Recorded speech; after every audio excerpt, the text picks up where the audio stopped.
Assalamualaikum warahmatullahi wabarakatuh. Waalaikumsalam warahmatullahi wabarakatuh. Bapak Ibu yang saya hormati, sebelumnya kita ucapkan syukur atas semua yang mana di pagi hari ini kita diberi nikmat oleh Allah, yaitu nikmat sehat dan nikmat sehat, sehingga dapat berkumpul di ruangan ini dalam keadaan sehat. Untuk itu malah kita ucapkan syukur alhamdulillah bersama-sama. Alhamdulillah. Salam salam yang selalu kita tujukan kepada Nabi kita Nabi Agung Muhammad SAW yang selalu kita nanti sahabatnya ada di dunia akhirat. Untuk itu mari kita bersalat bersama beliau. Allahumma sholli ala sayyidina Muhammad wa sallam. Bapak Ibu yang saya hormati, di sini panjenengan dihadirkan pada hari ini yang mana diminta tolong untuk Bapak Mahdi dalam rangka dalam pelaksanaan program calon penggerak itu ya, yaitu dengan acara desiminasi penerapan budaya positif dalam membentuk karakter profil pelajar Pancasila, yang mana CGP pada angkatan kelima. Nah, agar program ini berjalan dengan lancar, maka penyajian sini untuk ikut mensukseskan ya dan acara ini, sehingga apa-apa yang nanti dipaparkan oleh beliau yang Bapak Nur Hadi bisa panjenengan cermati, sikapi, dan mungkin nanti bila ada yang perlu ditanyakan atau mungkin ada yang diucapkan, semoga untuk bisa ditindaklanjuti, gitu ya. Dan tentunya hari ini merupakan semangat untuk kita semua. Jadi sehingga dapat untuk sebagai bentuk guru-guru yang lain supaya dapat ikut bergerak dalam pelaksanaan program CGP ini dengan tindak lanjut yang berikutnya. Karena ini merupakan hal yang pertama untuk SD Brakas, sehingga nanti guru yang lain supaya bisa berjejak beliau, gitu ya. Karena ini merupakan program pemerintah yang harus diikuti bagi semua guru. Saya kira cukup dari saya, mungkin nanti Pak Nur yang bisa menjelaskan lebih detail lagi. Saya kira cukup dari saya kira cukup. Saya ini wassalamualaikum warahmatullahi wabarakatuh.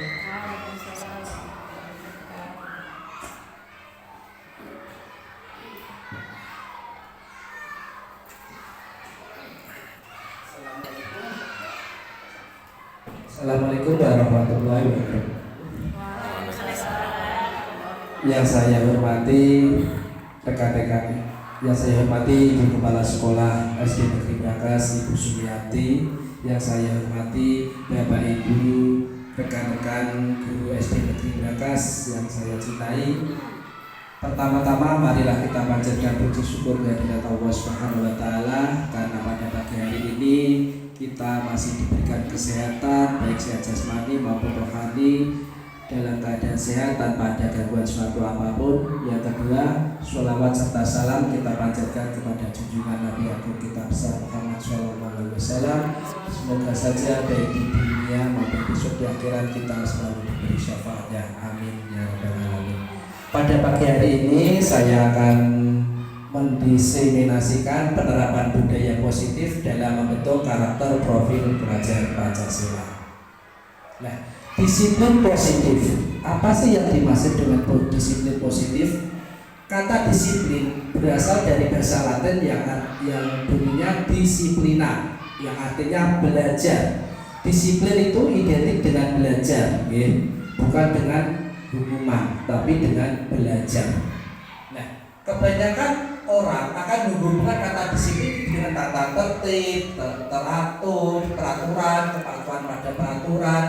Nah, kata disiplin ini juga disehubungkan dengan hukuman, padahal itu sungguh berbeda karena belajar tentang disiplin positif tidak harus dengan memberi hukuman. Nah, Pak, di sini saya akan jelaskan. kita ubah mindset kita tentang kata disiplin. Disiplin itu jangan identik dengan hukuman. Disiplin itu harus tumbuh dalam diri kita, intrinsik kita. Ya, kalau disiplin masih motivasinya dengan dari ekstrinsik dari luar, itu jangan harap disiplin itu bisa kita terapkan. Disiplin itu artinya belajar dari diri kita sendiri.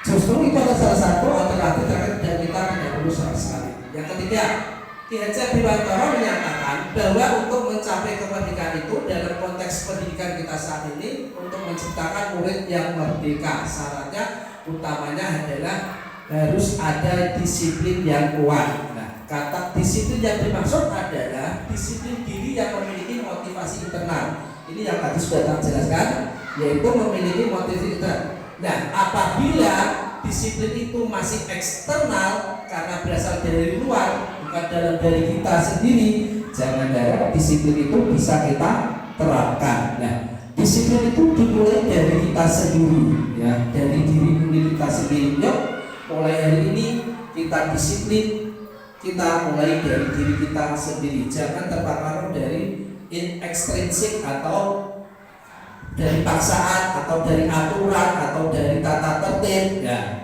itu masih kata disiplin itu masih jauh dari diri kita nanti. Nah, ini menerapkan disiplin positif yaitu dengan menanamkan motivasi intrinsik bahwa melakukan disiplin positif bukan karena takut dihukum atau untuk mendapatkan penghargaan dari orang lain, tapi apa yang dikerjakan untuk menghargai dirinya sendiri dengan orang lain berdasarkan nilai-nilai kebajikan yang telah diyakini. Nah, ini cara menerapkan disiplin positif ini dari intrinsik diri kita, yaitu bukan karena kita takut untuk dihukum, bukan karena kita takut karena nanti ada hukuman, tapi karena ada nilai-nilai kebajikan dalam diri kita yang harus kita kita pelajari, harus kita harus kita tuangkan. Seperti mungkin disiplin, saya disiplin masuk tiap hari tidak boleh telat waktu, itu juga disiplin positif. Itu yakin bahwa saya harus masuk tiap hari, masuk tidak boleh tepat waktu atau tidak boleh terlambat. Nah, disiplin diri dapat membuat seseorang menggali potensinya menuju kepada sebuah tujuan yang sesuatu yang dihargai dan bermakna. Dengan kata lain, disiplin diri juga mempelajari bagaimana cara kita mengontrol diri dan bagaimana menguasai diri untuk memilih tindakan yang mengacu pada nilai-nilai yang kita hargai. Nah, disiplin ini tidak boleh dipaksakan, ya, boleh kata jelaskan tadi, harus dimulai dari diri sendiri, dimulai dari diri lah. Kita nggak bisa memaksakan disiplin kepada orang lain. Selama disiplin itu kita paksakan kepada orang lain, nah, nanti disiplin itu hanya akan paksaan. Contohnya, kalau saya kalau tidak melaksanakan disiplin, saya akan dihukum. Nah, seperti itu. Itu tidak boleh. Harus ada diri kita, harus dimulai dari kita. Bahwa disiplin ini memang ada nilai-nilai kebajikan yang ada dalam diri kita yang harus kita tuangkan, harus kita miliki. Nah, ini contoh penerapan disiplin positif yang ada di SD Negeri Brakas. Contohnya, sebelum memasuki kelas, anak-anak berjajar atau berberes di depan kelas. Kemudian salim kepada bapak, atau sebelum masuk kelas ada pengukuran suhu untuk karena masih ada wabah COVID seperti ini. Kemudian dalam meminjam buku juga harus disiplin, tidak boleh rebutan. Nah, ini nilai-nilai kebajikan universal yang makna dari kata disiplin. Nah, nilai-nilai kebajikan adalah sifat-sifat positif manusia yang merupakan tujuan mulia yang ingin dicapai setiap individu. Nah, muara dari kata disiplin ini adalah nilai-nilai kebajikan universal ini. Ya, nilai-nilai yang ingin dicapai. Ya. Nah, nilai-nilai kebajikan yang ingin dicapai setiap anak Indonesia, yaitu yang kita kenal dengan sekarang ini, yaitu profil pelajar Pancasila. Ya. Profil pelajar Pancasila itu kan ada 6. Nah, salah satunya yaitu bertakwa kepada Tuhan Yang Maha Esa dan mempunyai berakhlak mulia, kemudian gotong royong, kreatif, kemudian mandiri, kemudian kreatif, ya, dan masih banyak lagi. Nah, nilai-nilai kebajikan universal dan yang yaitu harus lepas dari lintas bahasa, suku bangsa, agama maupun latar belakang. Nah, nilai-nilai universal ini tidak boleh menyangkut soal soal lintas bahasa, tidak boleh pakai bahasa tertentu, tidak boleh. Seumpama pakai bahasa Jawa, nggak boleh, harus pakai bahasa nasional, yaitu bahasa Indonesia. Yang kedua, tidak boleh menyinggung masalah suku, misalnya suku Papua, suku Sumatera, suku Badui, suku Sunda, suku Jawa, nggak boleh, harus secara universal. Yang ketiga, tidak boleh menyinggung masalah agama tertentu, dan latar belakangnya. Nah, dalam rangka menciptakan lingkungan yang positif, maka setiap warga sekolah dan pemangku kepentingan perlu saling mendukung, menghayati dan menerapkan nilai-nilai kebajikan yang telah disepakati bersama. Untuk dapat menerapkan tujuan mulia tersebut, maka seorang pemimpin pembelajaran perlu berjiwa kepemimpinan sehingga dapat mengembangkan sekolah dengan baik agar terwujud suatu budaya yang positif sesuai dengan standar kompetensi pengelolaan yang telah ditetapkan. Nah, dalam menciptakan lingkungan yang positif ini, kita tidak bisa sendiri, tidak bisa melakukan sendiri. Ya, kita perlu berkolaborasi, kita perlu bekerja sama untuk menerapkan nilai-nilai kebajikan ini. Nah, kita berkolaborasi dengan semua warga sekolah yang ada di sekolah kita. Misalnya dengan kepala sekolah, dengan rekan sejawat, dengan komite, kemudian dengan pemangku jabatan. Nah, kita saling berkolaborasi, kita saling meluangkan ide atau gagasan kita supaya budaya positif ini dapat tercapai. Nah, kita berkolaborasi, mungkin setiap 2 minggu sekali kita mengadakan rapat, mengadakan evaluasi tentang disiplin positif ini, ya. Nah, tujuan mulia dari disiplin positif adalah agar terbentuk murid-murid yang berkarakter. Nah, salah satunya contohnya seperti ini: disiplin, santun, jujur, peduli, bertanggung jawab, dan merupakan pembelajaran sesuai dengan standar kompetensi yang diharapkan. Nah, makna dari disiplin positif yaitu muaranya dari ini, jujur. Nah, diharapkan siswa itu jujur, kemudian peduli terhadap sesama, kemudian disiplin, menghargai waktu, disiplin menghargai waktu tadi, kemudian menghargai diri sendiri. Nah, dengan disiplin ini nantinya diharapkan peserta didik ini dapat menemukan nilai-nilai kebajikan universal yang kita inginkan. Nah, ini contoh-contoh nilai kebajikan. Religius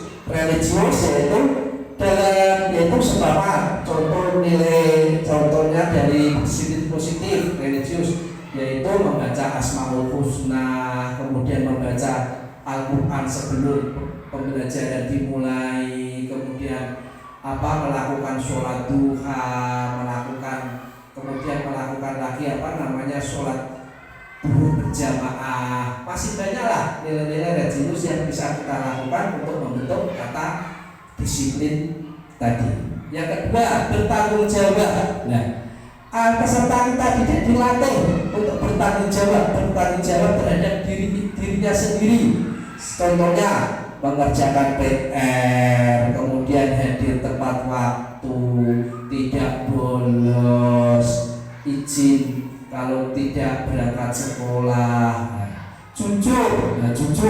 Anak ini kita latih jujur, seumpama tidak boleh menyontek saat ulangan, kemudian jujur dalam perkataan, kemudian jujur dalam perbuatan, ya, tidak boleh berbohong kepada temannya, kepada bapak ibu atau pada orang tua yang ada di rumah.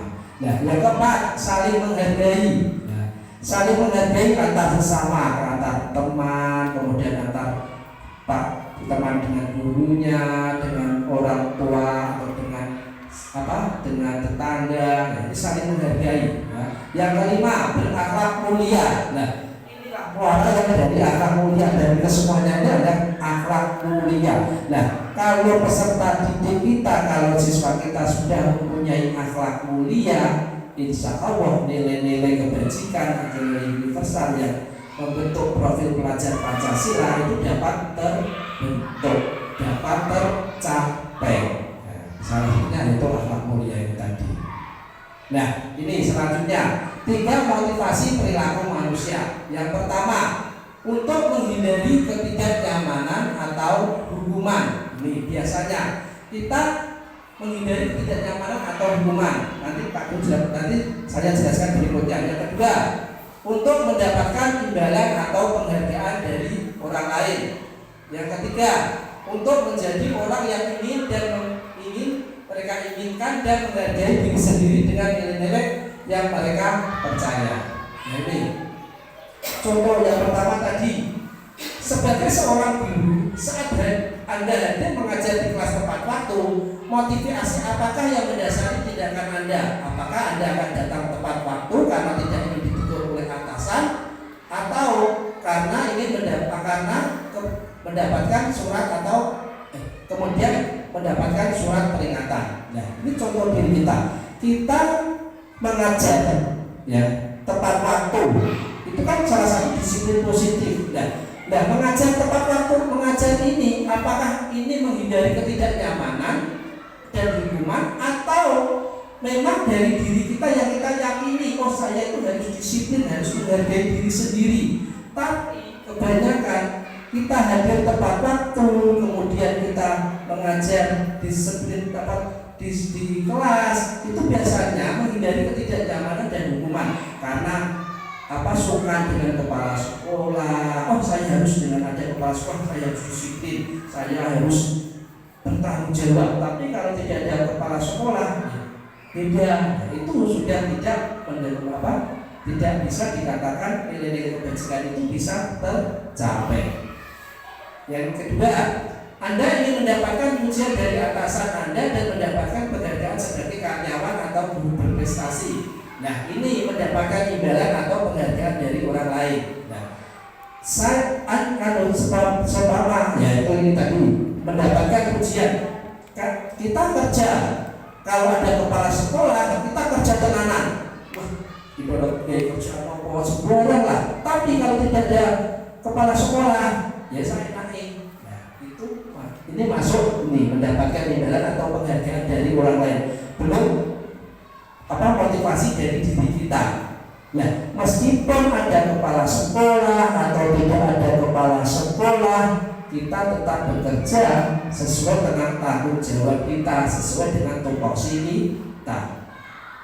Yang ketiga, yaitu contoh menghargai nilai-nilai diri sendiri. Ingin menjadi orang yang menghargai waktu, menghargai diri sendiri sebagai teladan bagi murid-murid Anda, karena percaya bahwa tindakan kita sebagai guru akan dicontoh oleh murid-murid kita. Nah, sebagai contoh, sebagai role model, kita itu harus melakukan diri kita sebagai yang terbaik di hadapan murid kita maupun di hadapan orang lain. Kita nggak usah ingin cari penghargaan, ingin cari pujian, nggak usah. Nanti dengan sendirinya orang lain akan menghargai diri kita. Apa yang kita lakukan itu akan dihargai oleh orang lain. Ya, ini menghargai nilai-nilai diri sendiri. Apa yang kita lakukan itu adalah nilai-nilai kebajikan yang kita temukan atau kita capai dalam diri kita. Nah, teori motivasi disiplin. Nah, teori motivasi disiplin ini ada 3. Nah, yang pertama hukuman, yang kedua konsekuensi, yang ketiga restitusi. Nah, hukuman ini bersifat satu arah dari pihak guru yang memberikan, dan murid hanya menerima suatu hukuman tanpa melalui suatu kesepakatan atau penghargaan dari pihak guru, baik sebelum atau sesudah. Hukuman yang diberikan bisa berupa fisik maupun psikis. Murid atau anak disakiti oleh suatu perbuatan atau kata-kata. Nah, ini biasanya yang kita lakukan kepada anak didik kita, memberi hukuman. Nah, memberi hukuman ini, yuk mulai dari diri kita, hukuman ini ditiadakan. Kalau bisa jangan memberi hukuman. Ya. Nah, karena dengan memberi hukuman berupa kata-kata atau kata-kata verbal atau fisik, biasanya ini akan menjadi anak itu menjadi trauma, ya, menjadi trauma. Karena apa? Hukuman itu dilakukan sepihak, dari satu pihak, mungkin dari guru. Contoh hukuman seumpama tidak mengerjakan PR, anak langsung dihukum, kamu di depan kelas dengan berdiri 1 kali. Nah, itu tidak boleh. Nah, tapi masih banyak yang kita lakukan dengan memberi hukuman seperti ini. Yuk, mulai dari diri sendiri kita lakukan, jangan memberi hukuman, ya, jangan memberi hukuman kepada anak. Yang berikanlah atau nilai-nilai kebajikan, nilai-nilai universal. Yuk, dengan apa tadi nanti saya terangkan selanjutnya. Yang kedua, konsekuensi.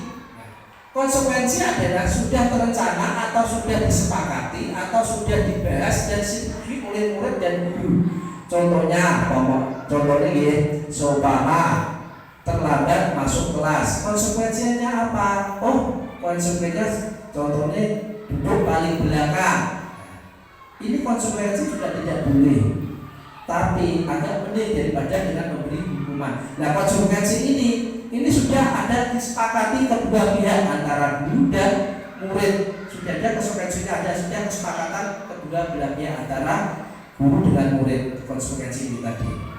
Yang ketiga, restitusi. Nah, restitusi adalah proses menciptakan kondisi bagi murid untuk memperbaiki kesalahan mereka sehingga mereka bisa kembali pada kelompok mereka dengan karakter yang lebih kuat.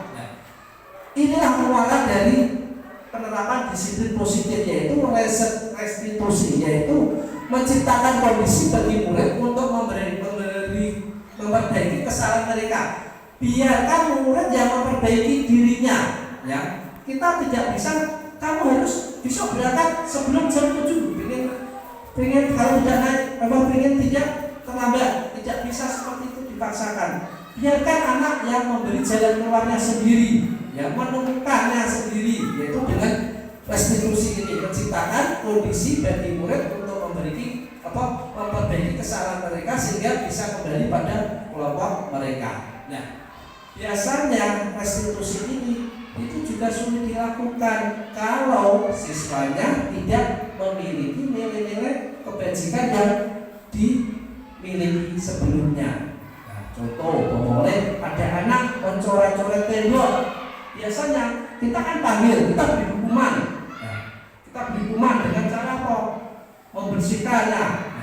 Atau dengan cara apa? Itu tidak bisa seperti itu. Biarkan anak lah yang menemukan.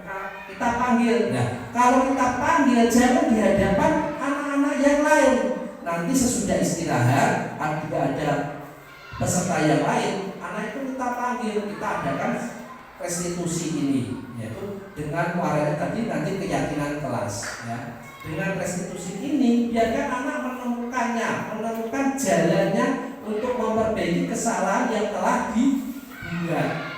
Nah, ya restitusi ini. Nah, kalau memanggil anak mengadakan restitusi ini jangan di hadapan siswa yang lain.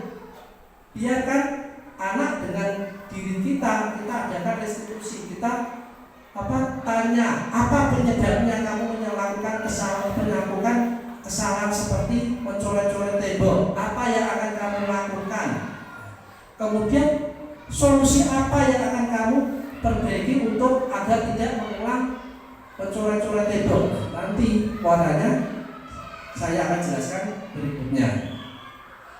Ya, ini pertanyaan pemantik.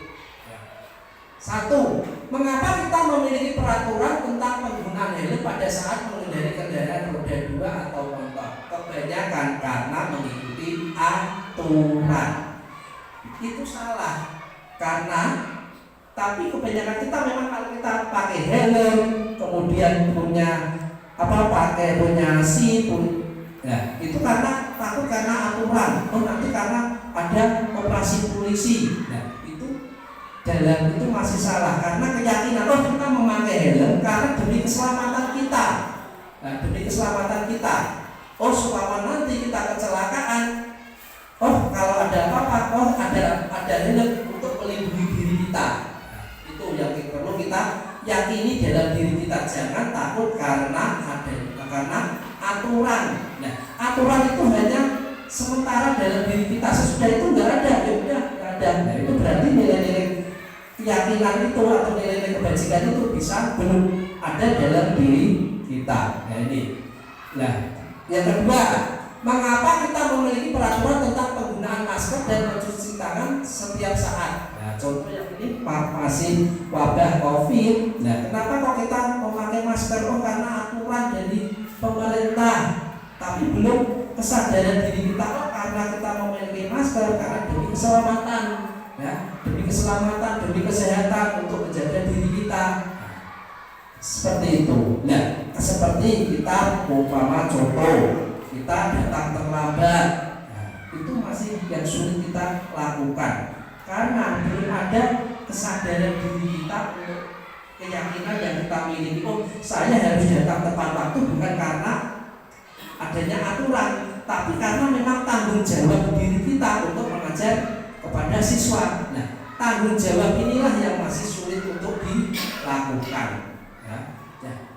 Semoga saja dengan adanya diseminasi ini kita bisa menerapkan disiplin positif atau budaya positif dalam diri kita untuk menemukan keyakinan atau nilai-nilai kebajikan yang kita miliki. Nah, seseorang akan lebih tergerak dan bersemangat untuk menjalankan keyakinannya daripada hanya sekedar mengikuti serangkaian peraturan tertulis tanpa makna. Ini contohnya, ya, peraturan kelas berbaris di depan kelas. Nah, kemudian memakai seragam dan atribut yang ditentukan. Itu kan hanya aturan-aturan. Kalau anak tidak memakai seragam merah putih, anak dihukum. Nah, itu masih peraturan, masih motivasi ekstrinsik, belum motivasi intrinsik atau belum motivasi dalam diri kita. Yuk, diri kita mulai, kita harus bisa meyakini yang saya lakukan itu benar, tidak hanya karena peraturan. Nah, murid-murid pun demikian, mereka perlu mendengarkan dan memahami arti sesungguhnya tentang peraturan yang diberikan, apa nilai-nilai kebajikan di dari peraturan tersebut.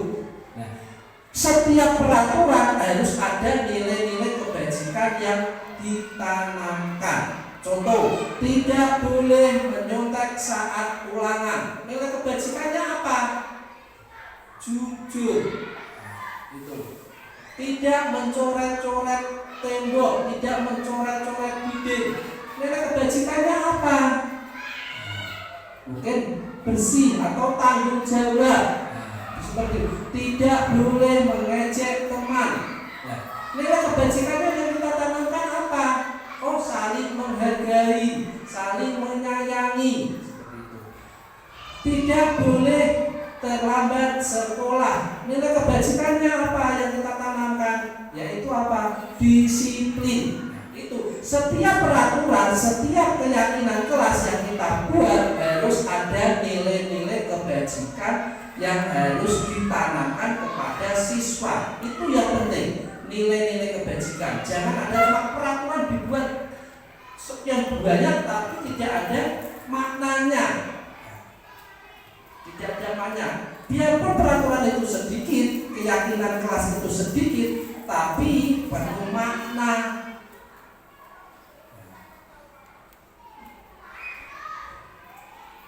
Nah, keyakinan kelas, ya ini yang tadi maknanya.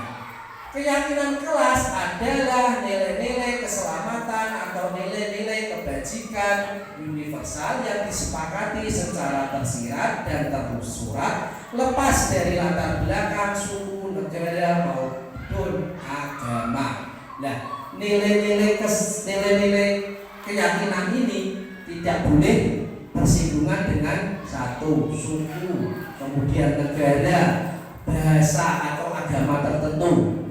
Tidak boleh tidak boleh menyinggung keempat atau kelima faktor ini. Nah, nilai keberhasilan universal itu harus tersirat dan tersurat.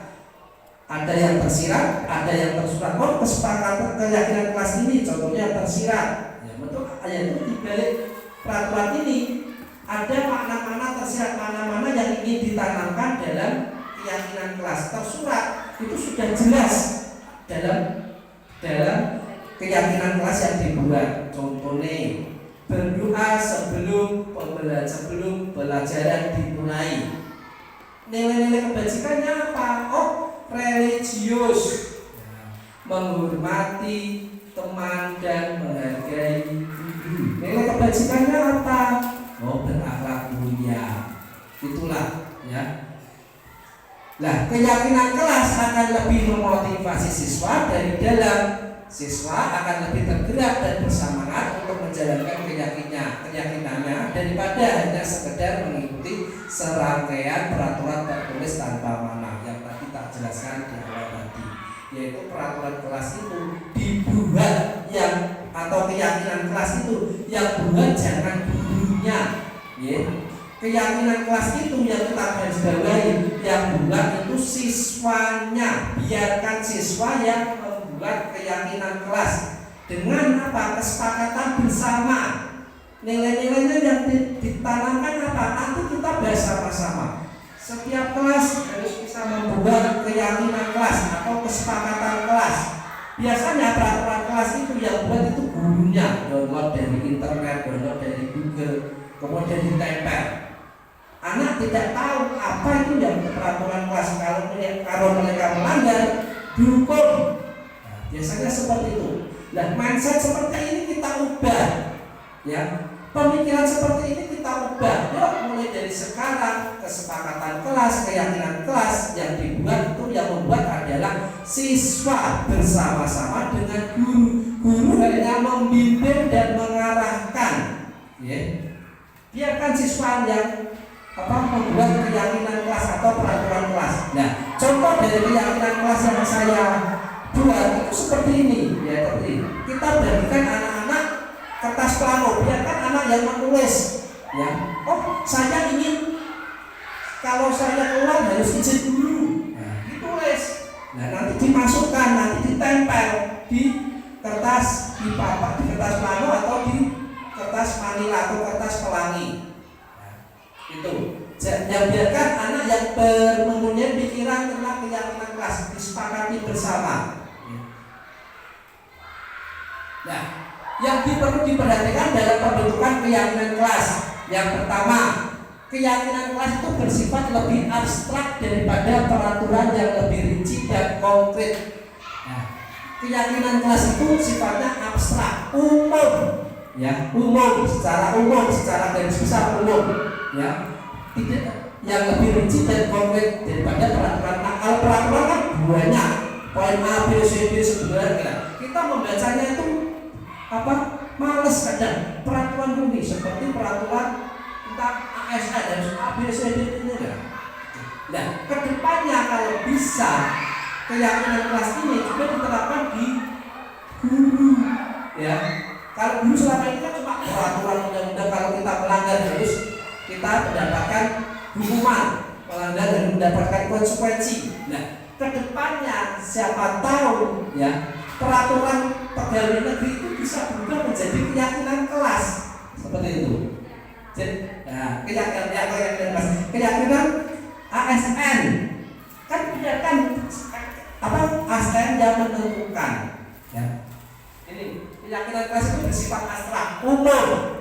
Nah, yang nilai-nilai kebajikannya itu muaranya kepada profil pelajar Pancasila. Nah, kurikulum merdeka ini yaitu kurikulum yang sesuai dengan kebutuhan belajar siswa. Contoh, kita buka pelajaran ini, kerjakan halaman ini sampai ini sekian. Anak tidak tahu, guru tidak tahu apa sih yang ingin yang ingin diinginkan anak didik kita. Cuma buka halaman ini kerjakan. Pada setiap siswa itu mempunyai karakteristik yang berbeda-beda. Belajarnya juga beda, tidak boleh disamakan. Nah, pembelajaran ini harus bisa berpusat pada siswa. Kita hanya membimbing, mengarahkan, tidak bisa memaksakan. Bodoh kamu tidak bisa belajar, tidak boleh seperti itu. Ya, biarkan anak menemukan, menumbuh kembangkan sesuai dengan minat dan bakatnya. Ya. Yang kedua, keyakinan kelas itu yaitu berupaya pernyataan universal, ya, secara umum, ya, pernyataan universal yaitu sesuai profil pelajar Pancasila. Tadi ada 6 poin profil pelajar Pancasila yang telah saya jelaskan di awal, ya. Mungkin religius, berakhlak mulia, sopan santun, gotong royong, mandiri, kreatif, bernalar kritis. Itu muaranya dari nilai-nilai keyakinan kelas. Yang ketiga, pernyataan keyakinan kelas senantiasa dibuat dalam bentuk positif. Ini yang penting, positif, ya, jangan negatif. Ya. Nah, tujuannya agar membentuk profil pelajar Pancasila, nilai-nilai positif yang kita tanamkan. Seperti tadi, tidak boleh menyontek saat ulangan. Nilai-nilai positif yang kita tanam itu apa? Ya, jujur, tidak boleh mengejek orang, tidak boleh mengejek teman. Nilai positif yang kita tanamkan apa? Saling menghargai. Yang keempat, keyakinan kelas hendaknya tidak terlalu banyak sehingga mudah diingat dan dipahami oleh semua warga kelas. Nah, ini keyakinan kelas ini tidak boleh terlalu banyak. Kalau biasanya anak banyak itu males, memahaminya males. Paling enggak itu 5 atau 6 poin lah. Biasanya keyakinan kelas itu dibuat mudah diingat, ya, mudah diingat. Jangan keyakinan kelas itu banyak sekali, tapi lupa. Ya, lebih baik sedikit asalkan bermanfaat. Yang kelima, keyakinan kelas sebaiknya sesuatu yang dapat diterapkan di lingkungan tersebut. Nah, keyakinan kelas itu harus bisa diterapkan di lingkungan yang kita tempati, ya, disesuaikan dengan kondisi dan situasi di sekolah tersebut. Seumpama kondisi di kota diterapkan di desa, nggak memungkinkan, tidak bisa. Ya. Di sekolah di desa, keyakinan di desa diterapkan di kota juga nggak bisa, harus sesuai dengan kondisi masa sekolah tersebut. Yang keenam, semua warga kelas hendaknya ikut berkontribusi dalam pembuatan keyakinan kelas lewat kegiatan curah pendapat. Nah, ini pembuat keyakinan kelas ini berkontribusi dalam membuat keyakinan kelas. Setiap siswa boleh berkontribusi, boleh menuliskan, boleh menuangkan pendapat yang diinginkan. Pak, seumpama contoh deh, Pak, saya ingin setiap kelas itu pembelajarannya menyenangkan. Boleh ditulis di situ. Oh, pembelajaran yang menyenangkan. Setiap pembelajaran harus pakai metode, Pak. Boleh dituangkan. Nanti disepakati bersama-sama. Kalau nilai-nilai itu disepakati bersama, jadikan keyakinan kelas. Kalau tidak disepakati, jangan dijadikan keyakinan kelas. Nah, kalau biasanya hal yang positif itu biasanya disepakati, tapi kalau hal negatif itu tidak bisa disepakati. Yang ketujuh, bersedia meninjau kembali keyakinan kelas dari waktu ke waktu. Nah, ini yang penting, keyakinan kelas itu harus kita evaluasi setiap waktu. Mungkin 3 bulan sekali, setiap semester dievaluasi. Apa yang kurang dari keyakinan kelas ini yang kita buat, dievaluasi. Apa yang perlu ditambah, apa yang perlu direvisi. Nah, keyakinan kelas ini tidak boleh dirubah sendiri, harus dibuat kesepakatan bersama antara guru dan siswa. Seumpama guru kesepakatan ini kelas itu kok tidak bagus, dirubah sendiri, tidak boleh. Harus ada dua-duanya harus ada kolaborasi, ya. Nah, kemudian keyakinan sekolah sama juga harus dievaluasi dengan cara apa? Kepala sekolah, rekan guru, kemudian dengan komite sekolah, dengan pemangku jabatan. Nah, ini semuanya harus bisa dievaluasi, harus ditinjau, bisa ditinjau. Nah, ini contoh pembuatan keyakinan kelas yang telah saya praktekkan beberapa hari yang lalu. Ya, ini anak-anak membuat keyakinan kelas ditulis di kertas plano, kemudian ditempel.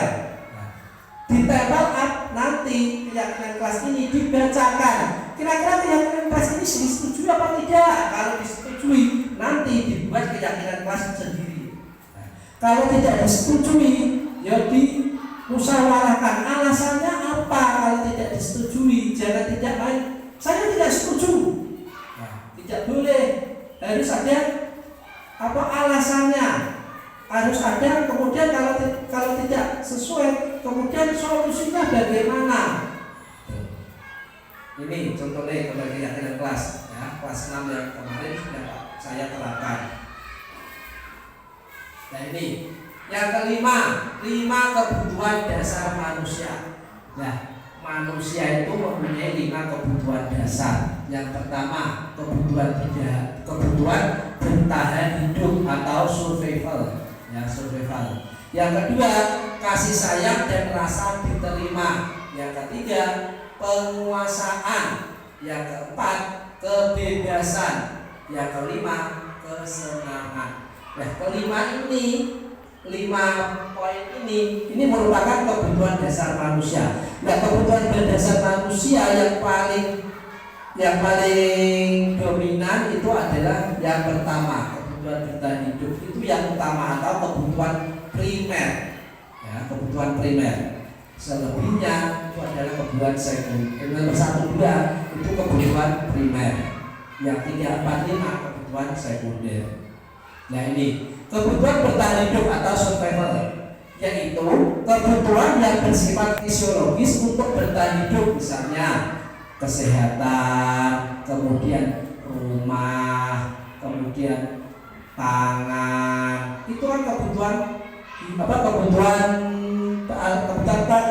Nah, kalau kebutuhan pokok tidak bisa dipenuhi, ya kebutuhan dasar yang lain juga tidak akan bisa. Ya, kesehatan itu kebutuhan primer. Kita sehat, bisa bekerja, kita sehat, kita bisa berkarya, kita sehat, bisa hadir di sini. Ya, rumah. Nah, setiap manusia harus punya rumah untuk tempat tinggal kita. Yang kedua, makanan, yaitu pangan. Kita ingin hidup harus bisa makan, minum. Ya. Yang kedua, kebutuhan untuk disayangi dan diterima. Ini yang juga penting. Meliputi kebutuhan akan hubungan dan koneksi sosial, kebutuhan untuk memberi dan menerima kasih sayang, dan kebutuhan untuk merasa bagian dari suatu kelompok. Nah, kita di keluarga kalau tidak mendapatkan kasih sayang, juga nanti akan merasa disisihkan. Kita hidup di lingkungan, di komunitas, kalau tidak mendapatkan sayangi dan merasa diterima, juga akan minder, coba disendirikan, tidak disapa. Biasanya anak itu nanti akan minder. Nah, kebutuhan ini yang penting, disayangi dan diterima. Setiap manusia, setiap harus saling menyayangi, harus saling menyayangi satu sama lain, harus saling bisa menerima di lingkungan masyarakat. Apapun bentuk kondisinya, apapun bentuk suku dari bangsa manapun, harus kita terima, harus kita sayangi. Ya. Kalau itu disisihkan, biasanya nanti akan menjadi anak yang minder atau istilahnya apa? Minder, ya. Yang ketiga, kebutuhan penguasaan. Ini berhubungan dengan kekuatan untuk mencapai sesuatu, menjadi kompeten, menjadi terampil, diakui atas prestasi dan keterampilan kita, didengar dan memiliki rasa harga diri. Nah, ini penguasaan. saya harus bisa menguasai teman-teman yang lain supaya saya itu bisa dihargai oleh orang lain. Nah, itu penguasaan, menguasai orang lain, bisa menundukkan orang lain, atau bisa istilahnya bisa menguasai suatu komunitas. Yang keempat, kebutuhan untuk bebas adalah kebutuhan akan kemandirian, otonomi, memiliki pilihan dan mampu mengendalikan arah hidup seseorang. Jadi bebas, nggak terikat oleh aturan, bebas. Biasanya saya ingin bebas, tidak ingin diatur. Yang kelima, kebutuhan akan kesenangan adalah kebutuhan untuk mencari kesenangan, misalnya bermain, kemudian tertawa, rekreasi, ya, itu kesenangan. Ya, kalau kita dihadapkan dengan pekerjaan, terus itu tidak akan stres. Nah, sebab itu kita akan melakukan rekreasi, tertawa, butuh bermain. Nah, ini 5 posisi kontrol dalam restitusi. Yang pertama, penghukum. Seorang penghukum biasanya menggunakan hukuman fisik maupun verbal. Orang-orang yang menjalankan posisi penghukum senantiasa mengatakan bahwa sekolah memerlukan sistem atau alat yang dapat lebih menekan murid-muridnya lebih dalam. Ya. Guru-guru yang menerapkan posisi penghukum akan berkata, patuhi aturan saya, atau awas kamu kalau melanggar ini. Biasanya mengancam dengan kata-kata verbal atau dengan tindakan. Kadang kalau menyontek dijiwit atau dicubit atau dijewer, ya, itu dengan tindakan psikis atau tindakan fisik. Ya, itu tidak boleh, tapi itu sering kita lakukan. Memang kita tidak boleh, tapi kita sering lakukan. Kalau anak salah, dihukum. Nah, itulah yang sering kita lakukan. Yuk, mulai hari ini hukuman itu kita kesampingkan, kalau bisa ditiadakan. Nah, kamu selalu saja salah, kamu terus yang saja salah. Biasanya anak kalau sudah dihukum, psikisnya itu akan down. Contoh, pada anak-anak dikatakan, kamu tuh bodoh, kamu masa seperti ini tidak bisa nih. Yang mengatakan saat itu mungkin, tapi nanti kelama-lamaan anak ini akan terbawa, psikisnya akan terbawa, akan minder, lebih. Pasti selalu yang terakhir selesai. Ya, itu. Kamu pasti selalu yang terakhir yang selesai. Jangan ya. Nah, itu. Dengan kata-kata, ya, baik dengan kata-kata atau tindakan secara verbal dihentikan, ya. Nah, guru seperti ini senantiasa percaya hanya satu cara agar pembelajaran itu bisa berhasil, yaitu dengan cara dia, bukan dengan cara siswa. Berarti dengan cara satu pihak. Anak-anak semuanya belajar, bukan UKS, kerjakan hal ini. Nah, kalau tidak mengerjakan, saya hukum. Biasanya seperti itu, ya. Nah, hal-hal seperti ini, yuk mulai dari sekarang kita rubah. Kalau bisa, ya hari ini kita belajar dengan metode apa ya? Belajar di kelas atau di luar kelas. Kalau bisa sebelum pembelajaran diadakan speaking, mungkin dengan kegiatan yang menyenangkan lah. Mungkin dengan tepuk PPK, salam PPK. Kalau kelas 6 sebelum pembelajaran biasanya tuh saya memulai dengan tepuk PPK, salam PPK, kemudian mengadakan speaking, ya seperti itu. Yang kedua, pembuat merasa bersalah. Pada posisi ini biasanya guru akan bersuara lebih lembut. Pembuat merasa bersalah akan menggunakan keheningan yang membuat orang lain merasa tidak nyaman, bersalah atau rendah diri. Kata-kata yang keluar dari lembut akan seperti, ibu sangat kecewa sekali dengan kamu, dengan kata-kata lembut. Tapi pembuat ini merasa bersalah. Kemudian berapa kali Bapak harus memberitahu kamu ya? pada pelaku.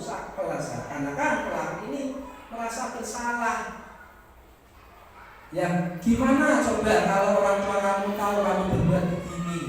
Nah, dikembalikan kepada si pelakunya, sebab masalahnya tadi. Dan di posisi ini murid akan memiliki penilaian diri yang buruk tentang diri mereka. Oh iya, aku kok salah terus ya Pak Guru ya, kalau kok gue terus ya kamu seperti itu. Nah, itu biasanya bapak murid akan memiliki penilaian diri buruk sehingga anak ini minder. Ya, murid akan merasa tidak berharga dan telah mengecewakan orang sayanginya. Meskipun salah itu harus kita tuntun, kita bimbing, jangan dikata-katakan. Mungkin ini lebih agak baik daripada yang menghukum tadi, tapi tetap juga keliru. Yang ketiga, teman.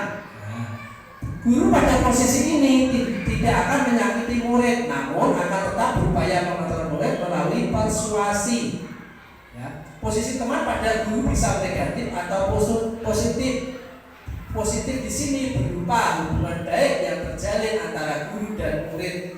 Guru di posisi teman menggunakan hubungan baik dan humor untuk memengaruhi seseorang. Ya. Nah, posisi teman ini lebih cenderung ke pribadi. Ya, biasanya guru lebih dekat dengan siswanya. Ya. Nah, posisi teman ini contoh misalnya bisa dilakukan, ayo udah pulang tidak Pak ya. Pidato. Ya, ayo ingat tidak bantuan Bapak selama ini pada kamu. Kemudian ya sudahlah kali ini tidak apa-apa, nanti ibu bantu bereskan. Ini kata-kata sebagai contoh sebagai teman. Hal negatif dari posisi teman adalah bila suatu saat guru tersebut tidak membantu, maka murid-murid akan kecewa. Contohnya, oleh posisi siswanya keliru, guru itu tidak membantu, siswa akan malas. Pokoknya selama ini siswa itu membantu guru, ada pekerjaan, siswa tidak ada pekerjaan guru pada aktivitas guru, siswanya ini membantu. Tapi suatu saat siswa ini salah, guru ini tidak membantu. Nah, murid ini akan nanti akan apa ini merasa jadi kecewa. Yang keempat, pemantau. Nah, memantau berarti mengawasi. Pada saat kita mengawasi, kita bertanggung jawab atas perilaku orang-orang yang kita awasi. Posisi pemantau berdasarkan pada peraturan-peraturan dan konsekuensi dengan menggunakan sanksi atau konsekuensi. Kita dapat memisahkan hubungan pribadi kita dengan murid sebagai seseorang yang menjalankan posisi pemantau. Ya, ini pantau. Contohnya ada anak yang kok sering melanggar, kita pantau, ya, kita awasi, ya, kita mengawasi, bertanggung jawab atas perilaku orang-orang yang kita awasi. Contoh pada ada satu anak, kok ini dicurigai dan ini kok sering menyontek, kok sering mengambil uang temannya. Nah, kita pantau apakah betul anak ini tindakan seperti yang kita laporkan, dipantau. Nah, kalau pemantauan ini harus berdasarkan tidak boleh langsung menuduh, ya, harus berdasarkan fakta, temuan-temuan. Nah, ini contohnya apa yang telah kamu lakukan, peraturannya apa, sanksi atau konsekuensinya apa. Nah, seorang pemantau sangat mengandalkan perhitungan, catatan, data yang dapat digunakan sebagai bukti atau perilaku seseorang. Nah, ini tadi tidak boleh langsung menuduh, harus ada data yang akurat. Nah, posisinya akan menggunakan stiker, slip, catatan, daftar cek. Posisi pemantau sendiri berawal dari stimulus atau stimulus dan respon yang menunjukkan tanggung jawab guru dalam mengontrol muridnya. Yang kelima, manajer. Nah, ini posisi yang paling bagus. Yuk, mulai dari hari ini kita sebagai pendidik biasakan di posisi kita sebagai kontrol, yaitu posisi manajer, yaitu posisi di mana guru berbuat sesuatu bersama dengan murid, mempersilahkan murid mempertanggungjawabkan perilakunya, mendukung murid agar dapat menemukan solusi atas permasalahannya sendiri. contoh ya, pokoknya ada anak yang berkelahi dengan temannya. Nah, kemudian kancing bajunya ini lepas. Guru tidak boleh menghukum, kamu melepaskan baju ini, lalu kamu dijewer, kamu ditendang, tak tendang, tidak boleh. Biarkan anak ini berbicara permasalahannya apa, kenapa kamu tadi kok bertengkar, kan ini ya. Kemudian apa yang akibatnya apa kancing baju saya lepas. Kemudian ditanya apa yang akan kamu kerjakan untuk mengerjakan kancing baju ini supaya tidak lepas lagi. Anak biarkan yang mencari solusinya, ya seperti itu. Jangan langsung anak bertengkar diberi hukuman, orang tua dipanggil, kemudian setelah di depan kelas dia tidak boleh seperti itu, ya. Biarkan anak menemukan solusi atas permasalahannya sendiri. Guru hanya membimbing dan mengarahkan. Sepama ada anak yang terlambat masuk kelas, langsung anak tidak, kamu belajar di rumah, pulang lagi, nggak boleh seperti itu. Silahkan masuk, kemudian ditanya, tanyanya nanti kalau tidak ada siswa, jangan ada langsung siswa. Kenapa kamu terlambat? Ketiduran bapak, kamu biasa tadi malam main video game terus. Kalau dihakimi di depan anak-anak, anak ini mempunyai rasa minder, diumpamakan dengan diri kita kalau punya salah dikata-katakan kepada orang lain, ke hadapan orang lain, kita juga akan marah, kita juga akan malu. Nah, maka dari itu anak nanti kita panggil kalau tidak ada temannya sendiri. Jadi anak nanti bisa bercerita, saya terlambat datang ke kelas karena tadi berangkat lupa cari baju, lupa ditaruh di mana. Biarkan anak yang cerita. Kemudian guru hanya memancing lah. Kemudian supaya kamu tidak terlambat itu bagaimana? Oh ya Pak, nanti besok saya akan mempersiapkan baju. Kalau sebelum berangkat sekolah saya akan mempersiapkannya. Saya tidak akan tidur larut malam. Biarkan anak yang menemukan solusinya, ya. Nah, ini segitiga restitusi. Segitiga restitusi ini yang paling penting dari manajer, kemudian melalui ke segitiga restitusi. Yang pertama, menstabilkan identitas atau stabilis the identity. Yang kedua, validasi tindakan yang salah atau validate the mistake.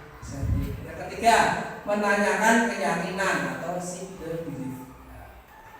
Ini segitiga restitusi. Menstabilkan identitas, kemudian validasi tindakan yang salah, kemudian menanyakan keyakinan. Nah, dalam menstabilkan identitas, yang pertama dilakukan ini dengan kata-kata setiap orang pasti pernah melakukan kesalahan. Dengan kata-kata yang lembut.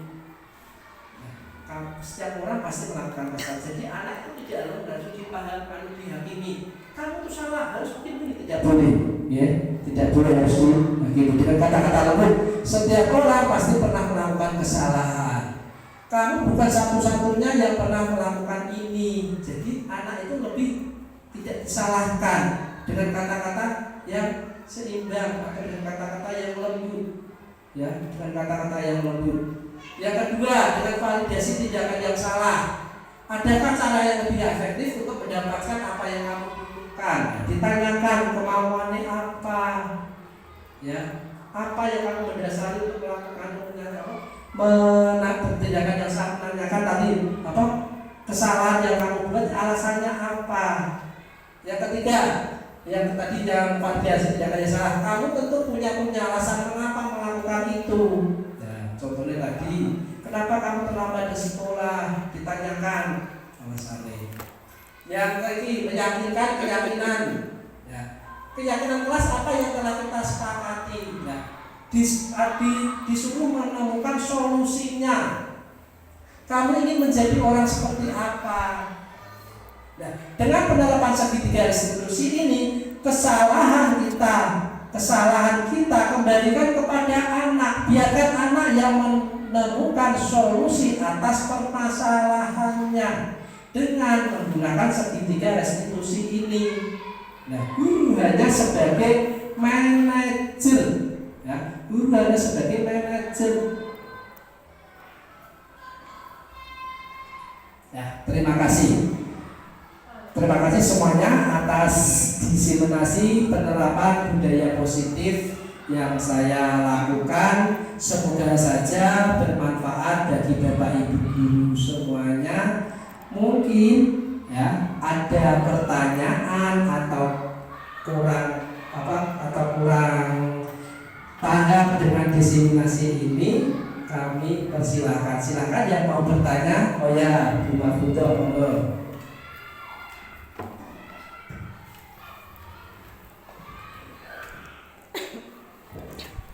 Terima kasih atas waktu yang diberikan kepada saya.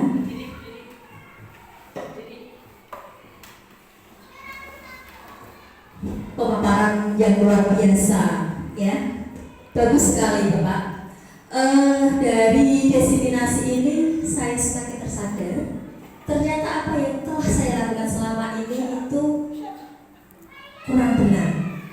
Ya, itulah tujuan pendidikan yang sebenarnya, yaitu membentuk karakter supaya anak itu lebih menjadi anak yang bertanggung jawab tanpa paksaan, ya, semua dari kesadaran. Di sini saya tanyakan, mengapa pakai istilah disiplin positif? Sebenarnya kalau saya menganggap bahwa kata disiplin itu cenderung positif. Akan tetapi di sini menggunakan kata disiplin positif. Kalau ada disiplin positif, tentunya ada disiplin negatif. Seperti itu Bapak. Terima kasih atas waktunya. Ya, terima kasih. Pertanyaan yang bagus dari Bu Mahfudoh. Untuk menjawabnya saya akan memberikan pemaparan. Kenapa kok ada disiplin positif? Nah, disiplin positif di sini yang saya maksud adalah yaitu disiplin yang diterapkan dari diri sendiri, dari unsur-unsur intrinsik dalam diri kita. Nah, disiplin positif ini harus mengacu kepada nilai-nilai kebajikan universal yang kita yakini. Nah, kenapa kok tidak disiplin negatif? Nah, kalau ada disiplin positif, harus ada disiplin negatif. Nah, kalau disiplin masih menggunakan unsur dengan kata oh disiplin itu sama dengan hukuman, nah itu adalah disiplin negatif. Nah, disiplin positif di sini yaitu dengan ini tadi, artinya belajar. Yuk belajar mulai dari diri kita untuk menjadi pribadi yang lebih baik. Ada nilai-nilai keyakinan yang kita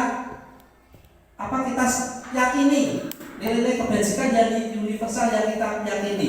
Nah, kalau untuk siswa ada nilai-nilai kebajikan universal yang merujuk ke profil pelajar Pancasila. Ada 6 aspek profil pelajar Pancasila, yaitu keberketuhanan, takwa kepada Tuhan Yang Maha Esa, dan akhlak mulia, kemudian bernalar kritis, gotong royong, mandiri, kreatif, ya. Itu. Nah, kemudian bagaimana caranya? Nah, itu harus ada kesadaran dari diri kita.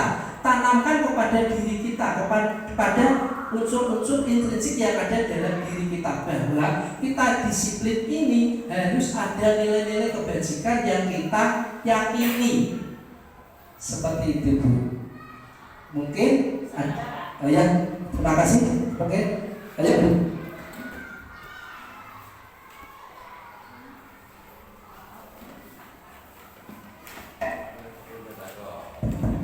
Assalamualaikum warahmatullahi wabarakatuh.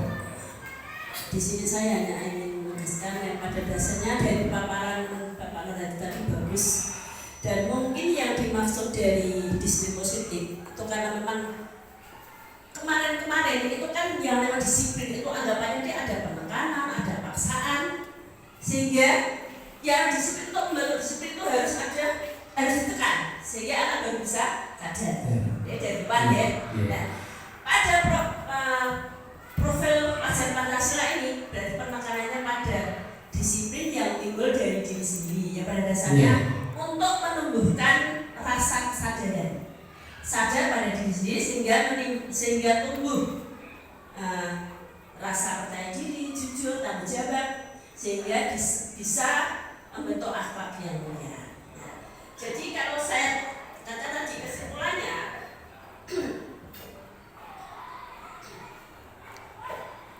pada profil pelajar Pancasila ini ditekankan pada keyakinan dan kesadaran baik dari guru maupun siswa, sehingga diadakan pendekatan dengan kesepakatan untuk menentukan keyakinan kelas. Karena tadi ya bahas kelas ya. Sehingga disiplin itu diharapkan dapat tertanam dari diri dengan cara menumbuhkan rasa kesadaran pada diri sendiri. Itu pertanyaan saya. Oke. Terima kasih Bu atas tambahan jawaban dari pertanyaan Bu Afudah. Mungkin gitu dulu ya, kan? Saya kira cukup. Terima kasih. Wassalamualaikum warahmatullahi wabarakatuh. Terima kasih Bu atas tambahan jawaban yang diberikan Ibu Kepala Sekolah Ibu Sumiati. Mungkin ada teman yang mau menambahkan atau mau bertanya, kami persilakan.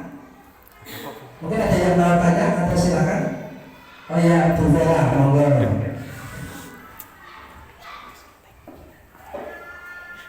Terima kasih telah diberikan kepada saya. Saya mau bertanya contoh spesifik apa yang bisa menginspirasi dan memotivasi guru untuk peserta didik dalam proses disiplin di kelas. Jika ada satu anak yang sering bolos, terlambat, tidak mengerjakan PR, sering mengganggu teman, bahkan membuat gaduh di sekolahan, padahal sebagai seorang pendidik kita tidak boleh menghukum. Nah, hal apa yang bisa Pak Nur jelaskan yang bisa kami sebagai guru memotivasi anak dengan cara yang baik? Terima kasih karena Terima kasih Bu. ya kadang kita itu kesadaran diri kurang ya, bukan karena kita tidak tahu, bukan karena kita tidak mau, tetapi kita tidak tahu. Mungkin Pak Nur bisa menjelaskan. Terima kasih. Terima kasih atas pertanyaan yang diberikan oleh Bu Vera. Nah, di sini saya akan menjawab apa yang menjadi pertanyaan dari Bu Vera. Contoh kesadaran atau contoh penerapan yang dilakukan guru untuk menghadapi anak yang contohnya membolos, kemudian tidak mengerjakan PR. Nah, kita beri contoh yang positif saja dulu. Contoh dari kita merujuknya ke keyakinan kelas yang telah disepakati bersama tadi. Nah, kalau dari keyakinan kelas yang telah disepakati, anak-anak diadakan kemudian di istilahnya itu untuk anak yang sudah membolos itu diadakan tanya jawab jangan di hadapan anak yang lain, diadakan sendiri. Ya. Yang kedua kemudian diadakan kolaborasi dengan orang tua siswa. Kita datang ke rumah siswa. Permasalahannya apa? Karena tanpa adanya kolaborasi dengan orang tua siswa itu mustahil kita bisa lakukan. Karena kepribadian anak di sekolah kalau di rumah itu kadang beda. Nah, kita bisa menanyakan, oh kenapa anak ini melakukan seperti kepada orang tuanya?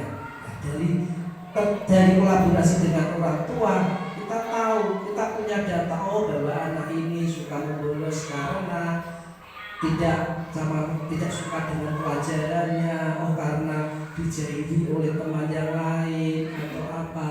Yang penting itu menanyakan anak untuk anak yang bermasalah tadi jangan di hadapan anak yang lain. Kemudian diadakan kolaborasi atau kunjungan ke rumah ke orang tua atau siswa tersebut. Kemudian kalau sudah disepakati itu kita adakan kolaborasi dengan kepala sekolah. Kemudian kita adakan kolaborasi dengan rekan sejawat yang lain. Oh kalau saya ajar anak ini tidak berangkat kenapa ya? Kok kalau diajar guru yang lain kok berangkat? Ada apa ya? Kita tahu kolaborasi biasanya. seperti itu. Nah, dengan kolaborasi dengan orang tua siswa, kemudian dengan kepala sekolah, dengan rekan guru, insya Allah permasalahan seperti ini bisa diselesaikan. Tapi kembali lagi, ya, kalau anak banyak punya bermasalah, yang penting kita itu jangan menjadi penghukum. Ya, lakukanlah sedemikian restitusi atau kembalikan kita kepada keyakinan kelas yang telah kita buat. Insya Allah, ya tidak bisa langsung pelan-pelan, step by step. Biasanya sesuatu yang itu yang sulit dilakukan atau yang kita jarang lakukan itu biasanya sulit. Ya. Biasanya kita tidak mengerjakan PR, kenapa tidak mengerjakan PR? Biasanya langsung disalahkan. Ya. Sama saya dulu sebelum mempelajari hukum dia seperti itu. Ini. Ya, saya laksanakan langsung kepada siswa, tapi tindakan itu salah. Apalagi kita dalam kurikulum merdeka ini kita kembalikan kepada siswa. Semua apapun kegiatan ini, kegiatan pembelajaran, siswanya adalah muaranya.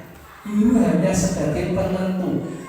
Siswa adalah sesuai dengan kodratnya, kodrat anak dan kodrat zaman. Ya. Kita ajarkan sesuai dengan kodratnya, ya, sesuai dengan zamannya. Demikian itu yang bisa saya sampaikan. Oh ya, langsung Anda akan menambahkan.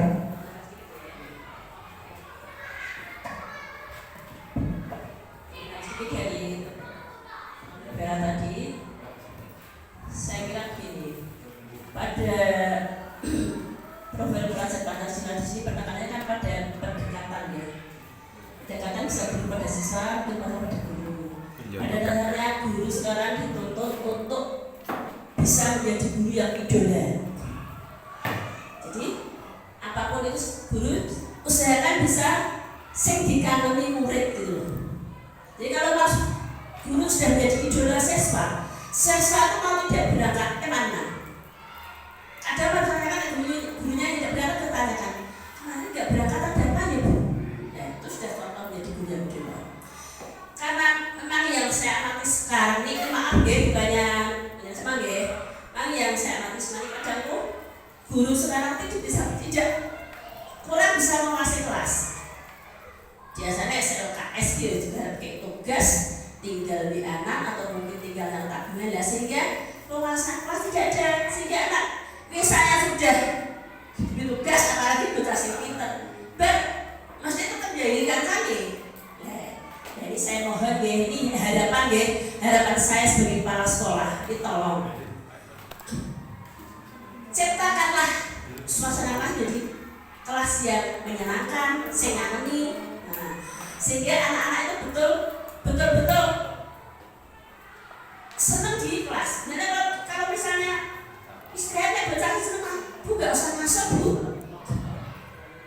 Nah, bagaimana supaya kita nilai tolong. Ini menjadi PR kita semua nih ya. Terus kan bisa melakukan pelajaran yang menyenangkan sehingga anak bisa terasa masih jelas gitu. Senang. Nah, sehingga tidak bolosan, tidak sering keluar, tidak nganteni kancane. Nah, itu nanti koreksinya pada diri kita sendiri. Gitu ya. Saya kira cukup. Ya, jadi jangan menyalahkan anak karena anak itu memang makanya namanya anak kan yos cerita kan nah itu bagaimana guru supaya bisa buat anak itu menjadi nyaman, aman dan menyenangkan di dalam kelas. Saya kira begitu ya. Itu hanya sederhana saya di Pak Nur ya. Saya kira cukup. Assalamualaikum warahmatullahi wabarakatuh. Waalaikumsalam warahmatullahi wabarakatuh. Terima kasih Bu atas jawaban atau penambahan jawaban dari pertanyaan Bu Vera. Berikut Bu Vera. Terima kasih. Kalau tidak ada yang tanya, saya akhiri sekian. Apabila ada dari perkataan dari diseminasi penerapan budaya saya yang kurang berkenan di hati Bapak Ibu semuanya, saya mohon maaf yang sebesar-besarnya. Saya akhiri sekian. Akhirul kalam. Wassalamualaikum warahmatullahi wabarakatuh.